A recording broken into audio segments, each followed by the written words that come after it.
నమస్కారం. దూరదర్శన్ వార్తా ప్రసారానికి స్వాగతం. నేను పవన్ కుమార్. వార్తల్లో ముందుగా ముఖ్యాంశాలు. అట్టహాసంగా రాష్ట్ర ఆవిర్భావ దినోత్సవ వేడుకలు, వాడవాడల అంబరాన్నంటిన సంబురాలు. హైదరాబాద్ పరేడ్ గ్రౌండ్స్ వేడుకల్లో పాల్గొన్న సీఎం రేవంత్ రెడ్డి. 10 ఏళ్లలో నిర్లక్ష్యానికి గురైన వ్యవస్థల్ని సరిదిద్దుతున్నామన్న సీఎం రేవంత్ రెడ్డి. మహిళలకు ఉచిత వైద్య పరీక్షల పథకాన్ని త్వరలో తీసుకొస్తామని వెల్లడి. జపాన్ బృందంతో సీఎం రేవంత్ రెడ్డి భేటీ. కితాక్యుషు సిటీ తరహాలో హైదరాబాద్ని ఎకో టౌన్గా తీర్చిదిద్దేందుకు కుదిరిన ఒప్పందం. మూసీ అభివృద్ధి, పునరుజ్జీవం, యువతకు ఉపాధి కల్పనపైన జరిగిన చర్చలు. బీజేపీ, బీఆర్ఎస్ నేతల మధ్య రహస్య సమావేశాలు జరుగుతున్నాయన్న శ్రీధర్ బాబు. హరీష్ రావుతో ఈటెల భేటీపై సమాచారం ఉందన్న పీసీసీ చీఫ్ మహేష్ కుమార్ గౌడ్. కాంగ్రెస్ నేతల ఆరోపణల్ని ఖండించిన ఈటెల, రాజకీయ లబ్ధి కోసమే ఆరోపణలు చేస్తున్నారని విమర్శ. పాక్ ఆగడాలను విదేశాల్లో ఎండగడుతున్న భారత అఖిలపక్ష బృందాలు. తాము G20కి ఆతిథ్యమిస్తే పాక్ టాప్ 20 ఉగ్రవాదులకు ఆశ్రయమిస్తోందన్న శివసేన ఎంపీ ప్రియాంక. భారత్లో శాంతి, ప్రజాస్వామ్యానికి తప్ప ఉగ్రవాదానికి చోటు లేదని వెల్లడి. పరాగ్వే అధ్యక్షుడితో ప్రధాని మోదీ ద్వైపాక్షిక చర్చలు. ఉగ్రవాదానికి వ్యతిరేకంగా కలిసి పనిచేయాలని ఇరు దేశాల నేతల నిర్ణయం. ఇరు దేశాల మధ్య జాయింట్ కమిషన్ వ్యవస్థ ఏర్పాటుపై ఒప్పందం. సెప్టెంబర్ 30 నుంచి నవంబర్ 2 వరకు మహిళల వన్డే ప్రపంచ కప్ షెడ్యూల్ విడుదల చేసిన ఐసీసీ. భారత్ శ్రీలంక వేదికగా టోర్నీ. 2 రోజుల పాటు రాష్ట్ర వ్యాప్తంగా తేలికపాటి వర్షాలు. పలు జిల్లాలకు ఎల్లో అలర్ట్ జారీ చేసిన వాతావరణ శాఖ. ఇక వార్తలోని వివరాలు చూద్దాం. స్వరాష్ట్ర ఆకాంక్ష సిద్ధించిన రోజుని పురస్కరించుకుని రాష్ట్ర వ్యాప్తంగా తెలంగాణ ఆవిర్భావ దినోత్సవ వేడుకలు ఘనంగా జరిగాయి. 2014 నుంచి ఏటా జూన్ 2న రాష్ట్ర అవతరణ దినోత్సవ వేడుకలు జరుపుకుంటూ ఉండగా రాష్ట్రంలో కాంగ్రెస్ అధికారంలోకి వచ్చిన తర్వాత తొలిసారి అవతరణ వేడుకలు అట్టహాసంగా జరిగాయి. సికింద్రాబాద్లోని పరేడ్ గ్రౌండ్స్తో పాటు రాష్ట్ర వ్యాప్తంగా అన్ని పార్టీ కార్యాలయాలు, ప్రభుత్వ కార్యాలయాల్లో వేడుకలు ఘనంగా జరిగాయి. వివరాలు. తెలంగాణ ఆవిర్భావ దినోత్సవం సందర్భంగా గన్ పార్క్లో ఈ ఉదయం ముఖ్యమంత్రి రేవంత్ రెడ్డి అమరవీరులకు నివాళులు అర్పించారు. అమరవీరుల స్తూపం వద్ద పుష్పగుచ్చాలు ఉంచి అంజలి ఘటించారు. సీఎంతో పాటు పలువురు నేతలు ఈ సందర్భంగా అమరవీరులకు నివాళులర్పించారు.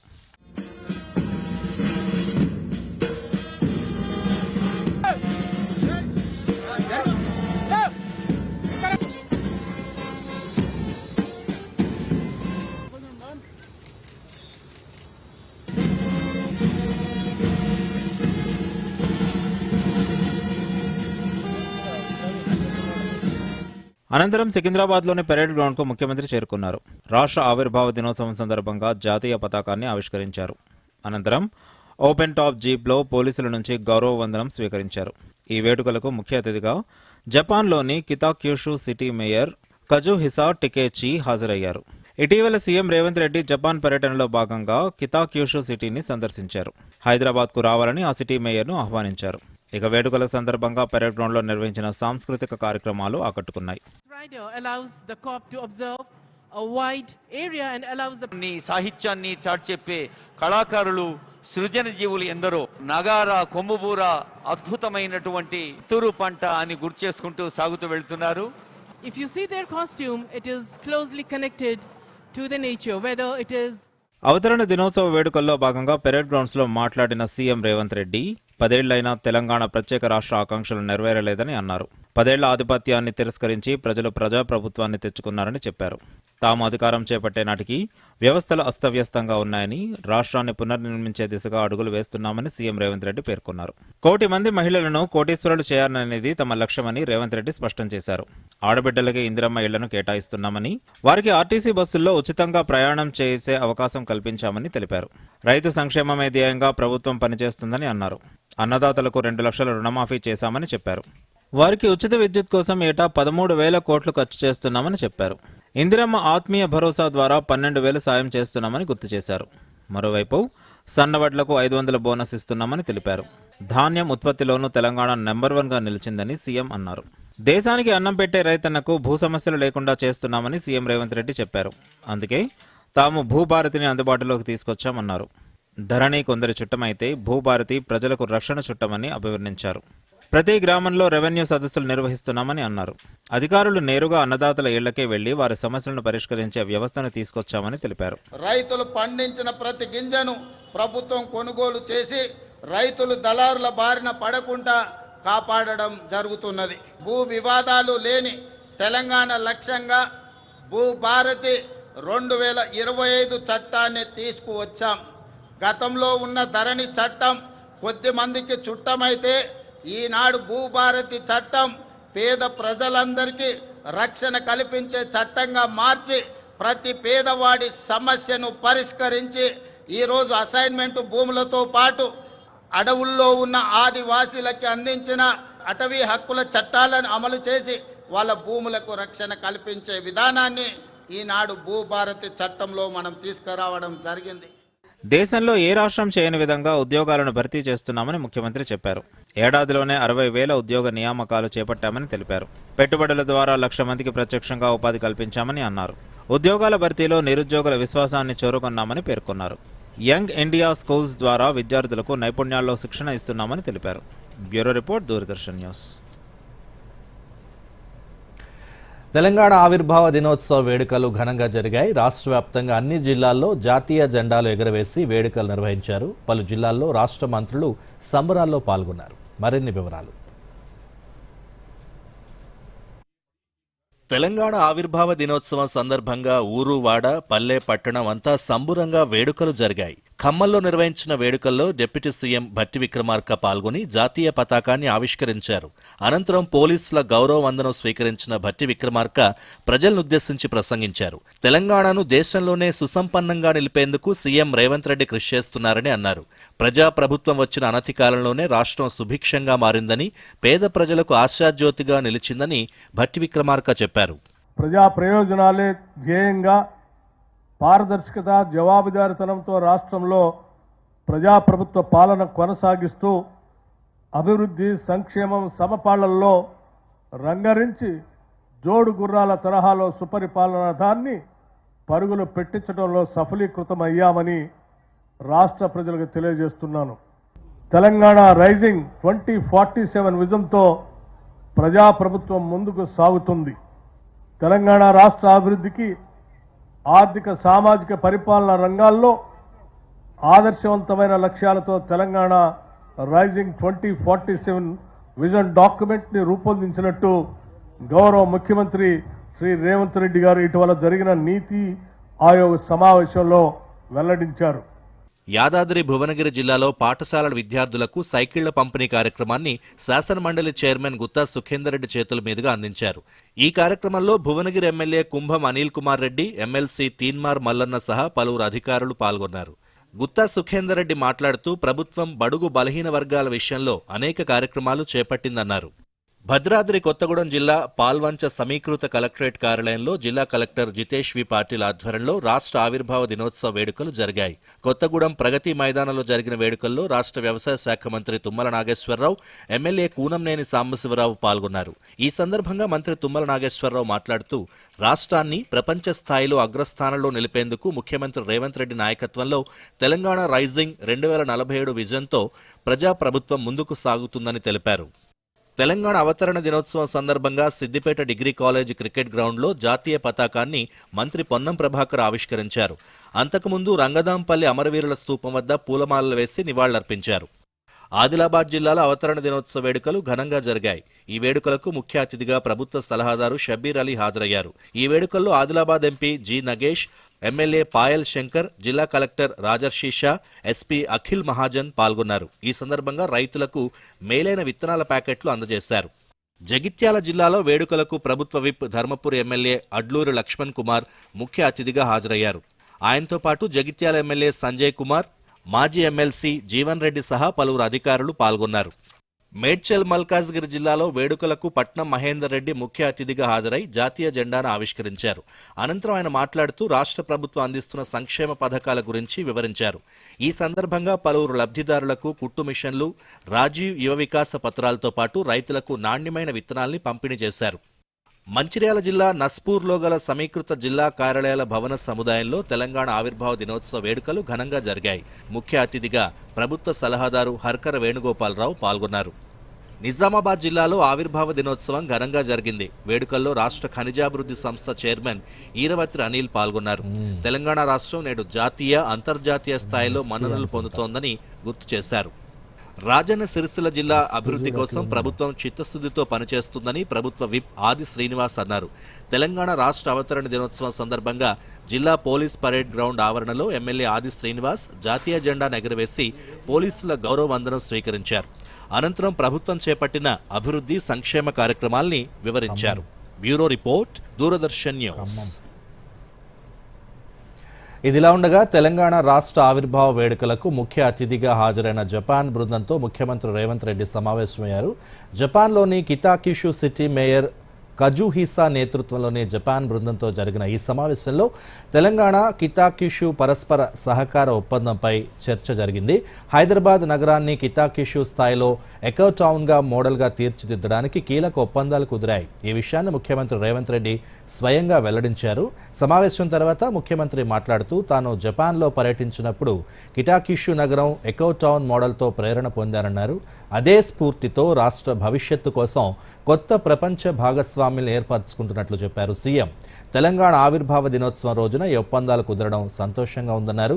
మూసీ నది అభివృద్ధి, పునరుజ్జీవన ప్రాజెక్టుపై కూడా రాష్ట్ర ప్రభుత్వం దృష్టి సారించిందని, అదే సమయంలో రాష్ట్ర యువతకు నైపుణ్యం కల్పించడానికి కూడా రాష్ట్ర ప్రభుత్వం ప్రాధాన్యతనిస్తోందన్నారు. హైదరాబాద్ కితాకిషు మధ్య విమాన కనెక్టివిటీకి ప్రయత్నిస్తున్నామని ముఖ్యమంత్రి రేవంత్ రెడ్డి వెల్లడించారు.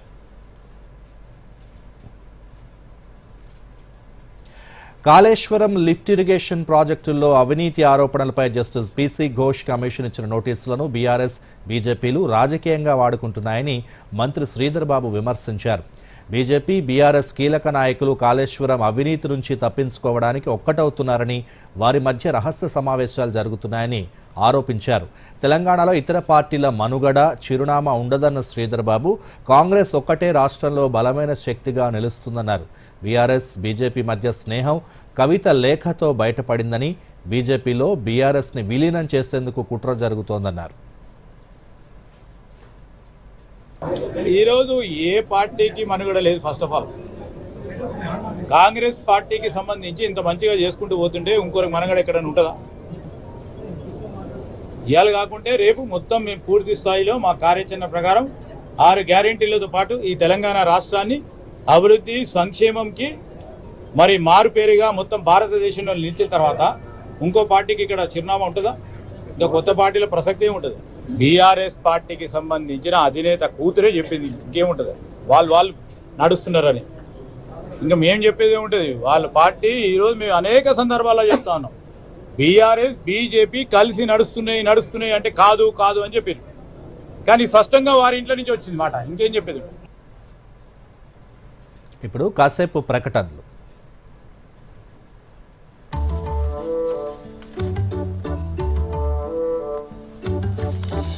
ఆగు, ఏంటిది?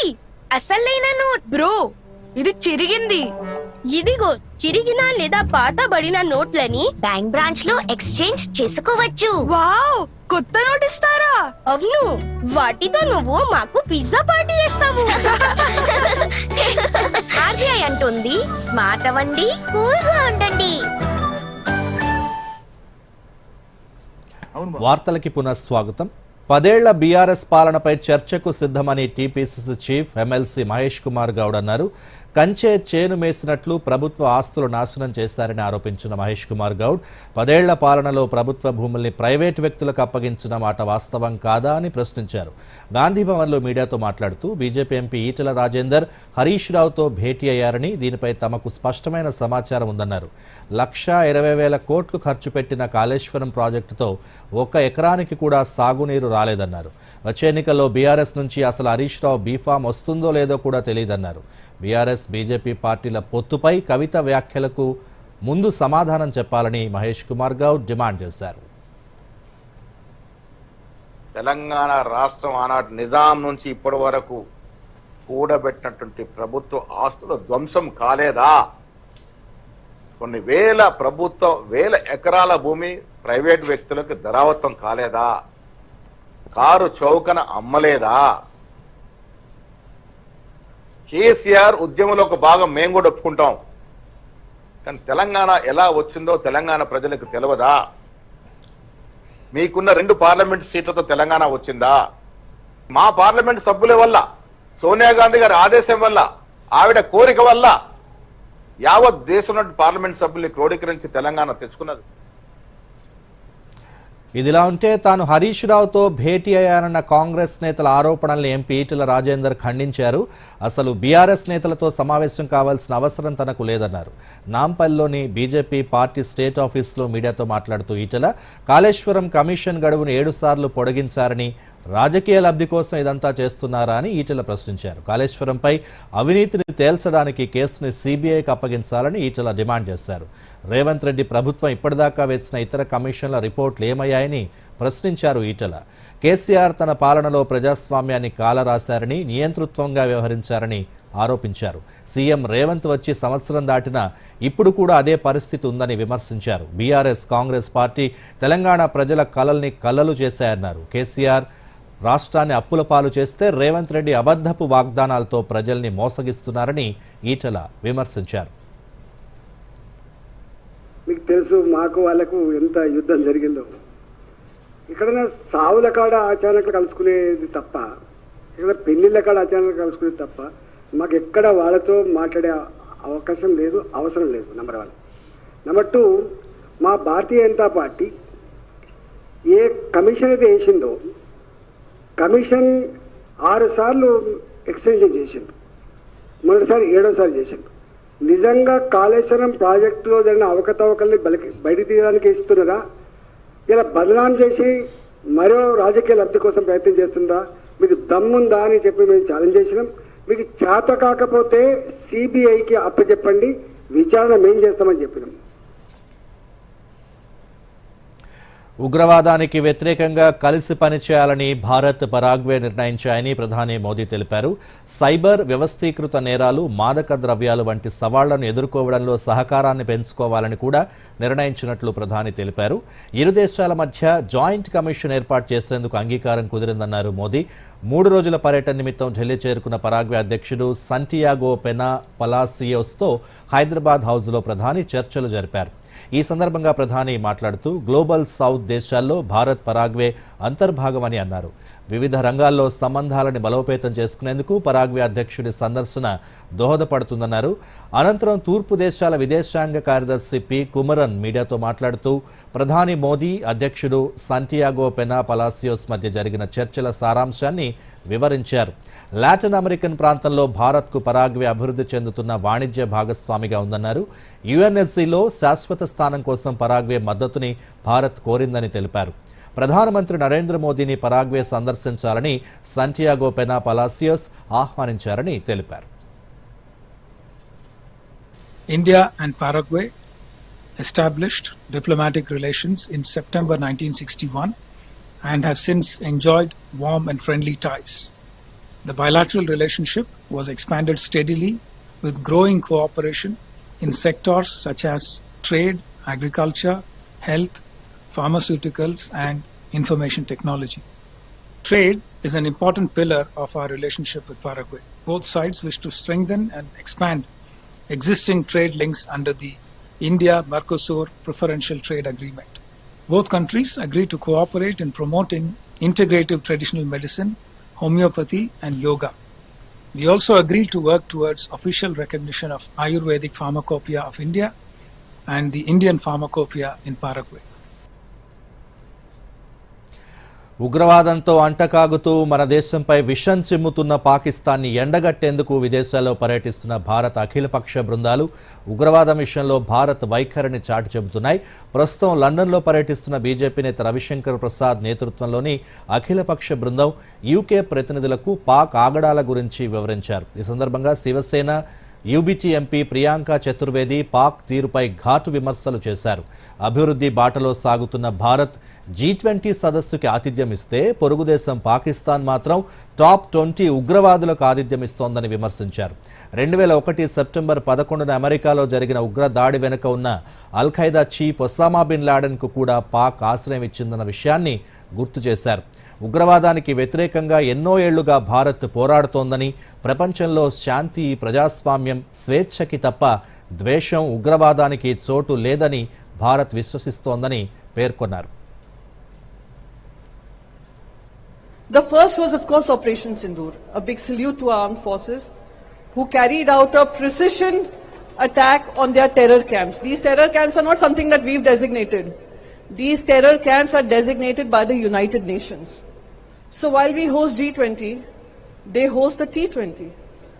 The top 20 terrorists of the world will be found being hosted by Pakistani state government. It's their stated policy. Right from Osama bin Laden, I don't know how many of you have seen the documentary. You all must go back home and see the documentary on how he was taken out of Pakistan and he was being hidden, actively financed, aided, trained, supported, hidden from their so-called ally in the US. So they shake hands with you, but they bite you behind your back. We are not here to create animosity. We don't want enmity. We want peace. We want economic. ప్రధానమంత్రి నరేంద్ర మోదీ 11 ఏళ్ల పాలనపై సిద్దిపేట జిల్లా ప్రజలు హర్షం వ్యక్తం చేస్తున్నారు. 2014 నుంచి ప్రధాని మోదీ నాయకత్వంలో దేశం ప్రపంచంలో 4వ అతిపెద్ద ఆర్థిక వ్యవస్థగా ఎదిగిందని ప్రశంసించారు. ఆపరేషన్ సింధూర్ వంటి సాహసోపేతమైన చర్యతో దేశ ప్రతిష్టను ప్రధాని నరేంద్ర మోదీ మరింత పెంచారని అన్నారు. మోదీ ప్రభుత్వం మౌలిక సదుపాయాల అభివృద్ధి వంటి ఎన్నో కార్యక్రమాలను చేపట్టారని అన్నారు. రైతులు, పేద, మధ్యతరగతి వారందరికీ సంక్షేమ పథకాల్ని అందించడం ఎంతో ఆనందంగా ఉందని తెలిపారు.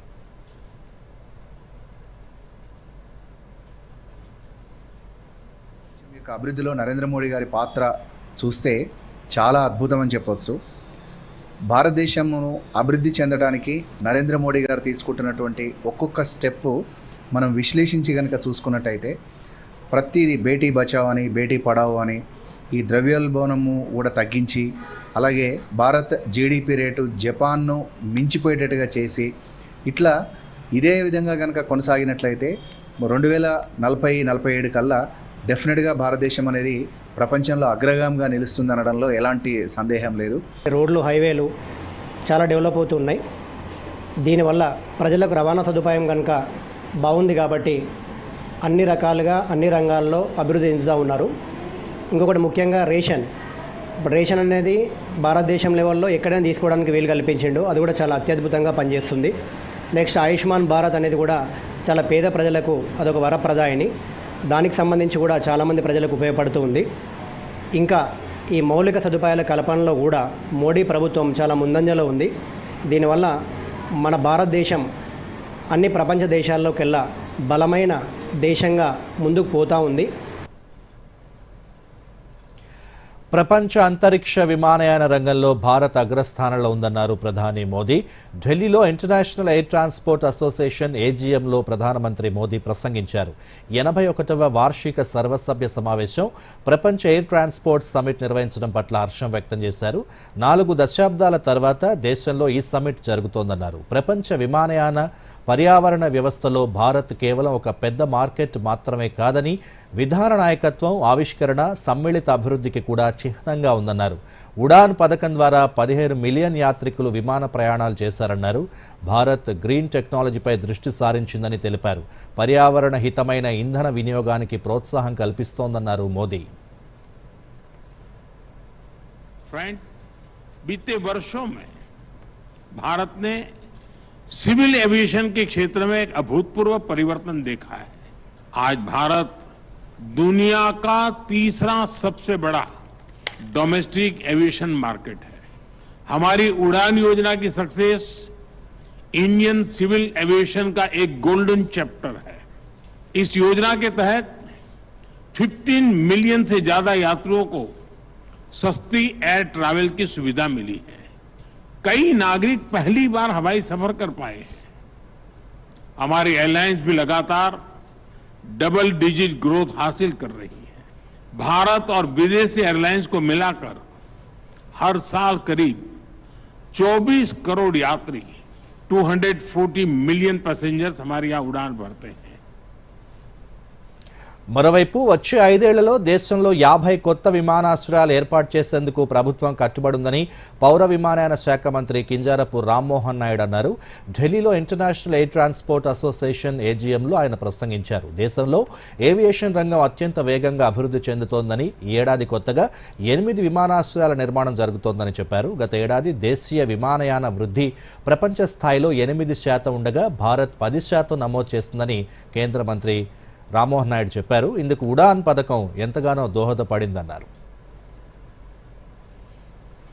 In 2014 we started with 74 airports and today we are operating a staggering number of 162 airports including 33 international airports, a doubling of its infrastructure at an exponential pace of about 8 airports annually.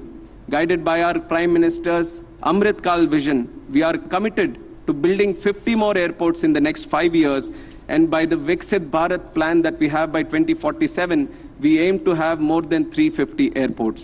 Our domestic traffic has surged 130%, our international traffic has grown from 55 million to 72 million, and in April 2025, India's domestic air traffic grew by 10%, outpacing global rate of 8%. At the heart of this growth has been the revolutionary scheme Udan, Ude Desh Ka Aam Nagrik, connecting India one flight at a time. 13వ మహిళల ప్రపంచ cup షెడ్యూల్ని ICC ఖరారు చేసింది. September 30 నుంచి November 2 వరకు ఈ mega tourney జరగనుంది. మొత్తం 8 జట్లు ట్రోఫీ కోసం తలపడనున్నాయి. భారత్ శ్రీలంకలో 5 వేదికల్లో మ్యాచ్లు నిర్వహించనున్నారు. బెంగళూరు, గౌహటి, ఇందోర్ స్టేడియం, విశాఖపట్నం, కొలంబోలో మ్యాచ్లు జరగనున్నాయి.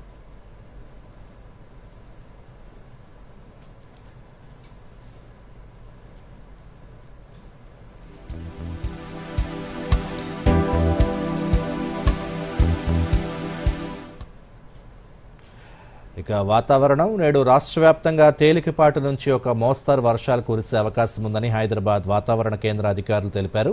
వచ్చే 5 రోజులు వర్షాలు, ఈదురుగాలులు రాష్ట్రంలోని పలు జిల్లాల్లో ప్రభావం చూపుతాయని వారు పేర్కొన్నారు. నేటి నుంచి గురువారం వరకు పలు జిల్లాల్లో గంటకు 30 నుంచి 40 కిలోమీటర్ల వేగంతో ఈదురుగాలులు వీస్తాయని వాతావరణ శాఖ హెచ్చరించింది. పలు జిల్లాలకు ఎల్లో అలర్ట్ కూడా జారీ చేసింది. ప్రజలు అప్రమత్తంగా ఉండాలని సూచించింది.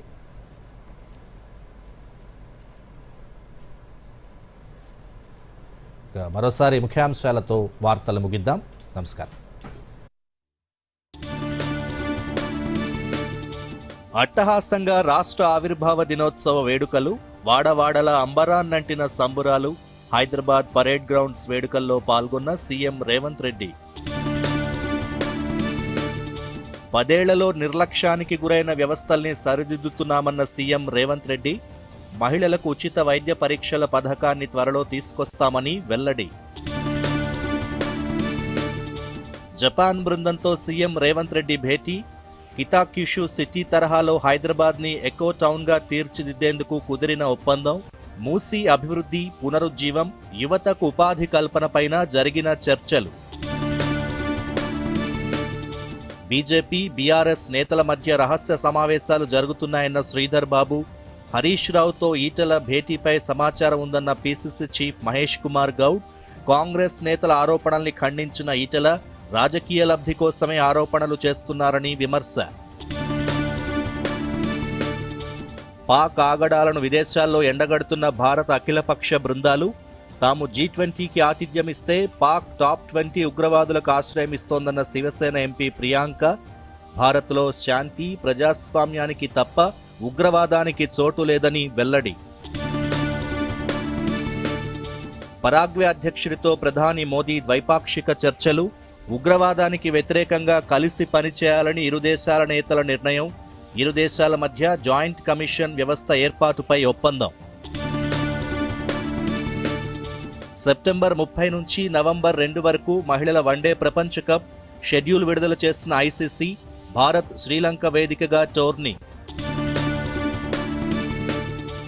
2 రోజుల పాటు రాష్ట్ర వ్యాప్తంగా తేలికపాటి వర్షాలు, పలు జిల్లాలకు ఎల్లో అలర్ట్ జారీ చేసిన వాతావరణ శాఖ. దూరదర్శన్ యాదగిరి వార్తలను ఇప్పుడు సోషల్ మీడియాలో కూడా చూడొచ్చు.